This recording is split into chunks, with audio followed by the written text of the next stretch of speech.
আপু ভালো আছেন? এই তো আলহামদুলিল্লাহ ভালো। নাম কি আপনার? রেশমি। রেশমি আপা। বাসায় কে কে আছে আপনার? মা আছে, বাচ্চা আছে একটা ছোট। মা আছে, বাচ্চা আছে ছোট।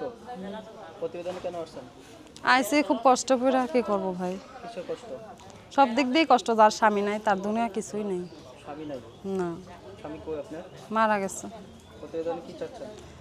চাই সেরকম একটা মনের মতো মানুষ যে আমার বাচ্চার দায়িত্ব নিয়ে আমার পাশে থাকবে।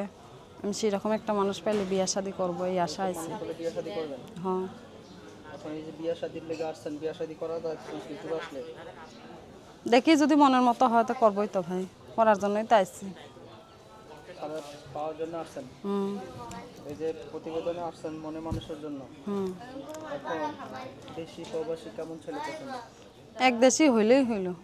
এক দেশে হইলে হয়? হ্যাঁ, যে আমারও ভালোবাসছে, আমার বাচ্চার দায়িত্ব নিয়ে থাকবে আমার পাশে, তারাও আমি ভালোবাসে সারা জীবন আজীবন পাশে থাকবো তার। এখন এই যে প্রতিবেদনে আসছেন যোগাযোগ করবে কীভাবে? নাম্বারের মাধ্যমে করবে ভাই। কেউ যদি যোগাযোগ করতে চান নাম্বারটা বলছি 01851040374। এই নাম্বারটা ফোন দিলে পাওয়া যাবে। হ্যাঁ, এই নাম্বারে ফোন দিন।